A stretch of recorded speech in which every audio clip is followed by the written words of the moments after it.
Welcome, football fans. Today, we are diving deep into an absolute blockbuster of a clash.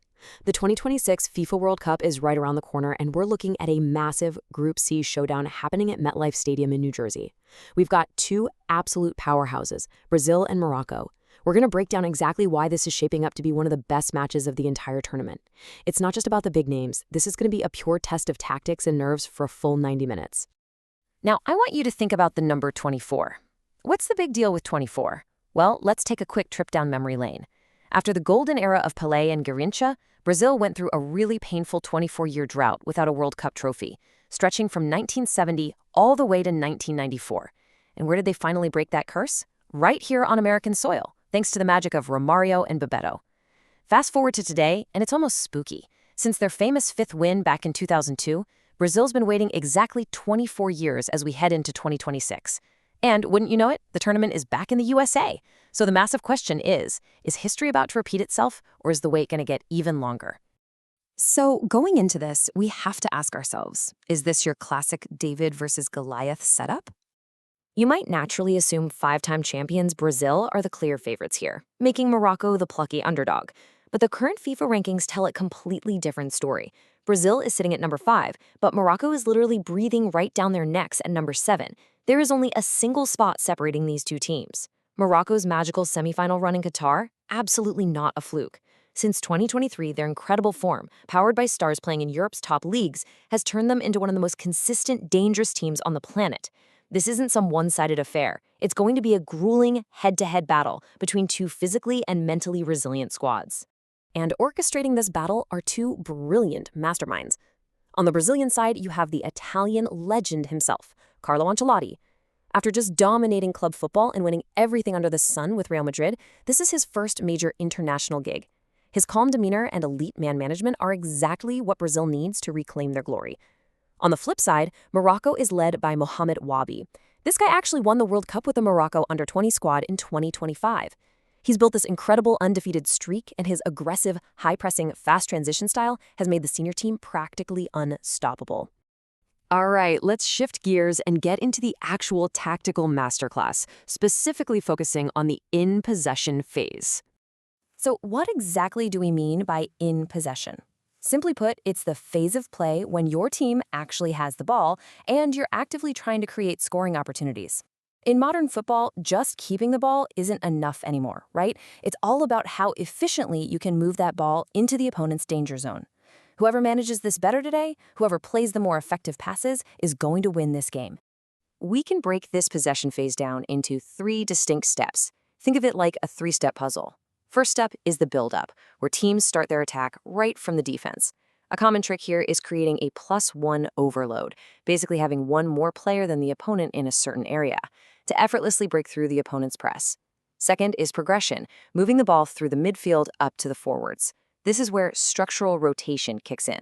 Players constantly swap positions to confuse defenders and open up pockets of space. Finally, you have finishing. That's taking those created chances and ruthlessly turning them into goals.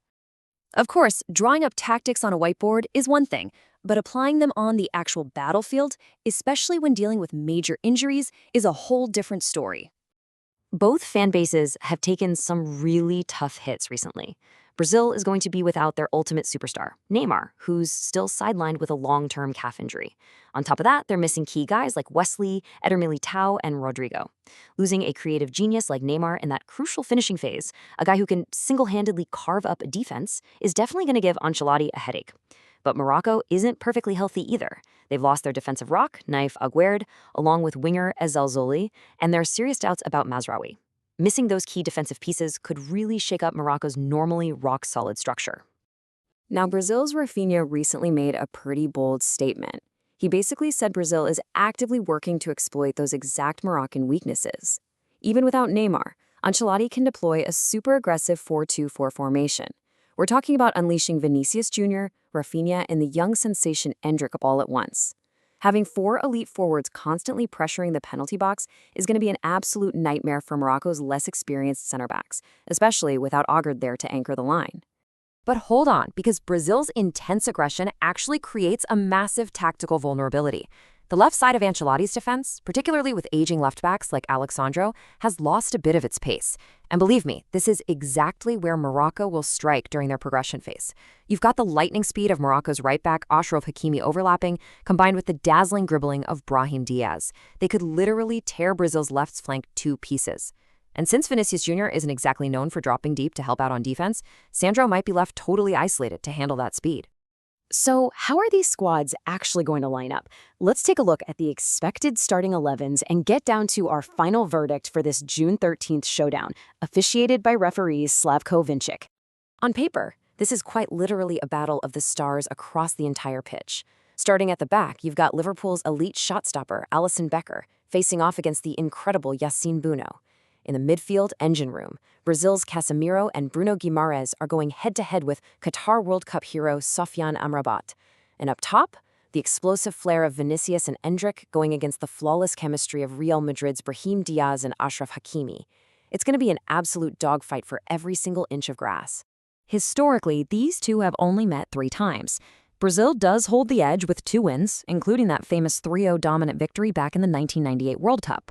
But, and this is a massive but, Morocco's only win came very recently. Just last year, in a 2023 friendly, Morocco shocked Brazil with a 2-1 victory. So make no mistake, this current Moroccan squad absolutely knows the formula to take down the football giants. So what does this all mean for the big game? Who is going to conquer New Jersey? Will Ancelotti's tactical masterclass kick off Brazil's Hexa mission for that elusive 6th star? Or will Wadi's young fearless Atlas Lions roar once again and shock the world? I want to hear from you guys. Drop your predictions in the comments below. Who's going to be the absolute hero of this match? Thanks so much for joining us for this explainer today. Keep learning, keep loving the beautiful game, and we'll catch you in the next one.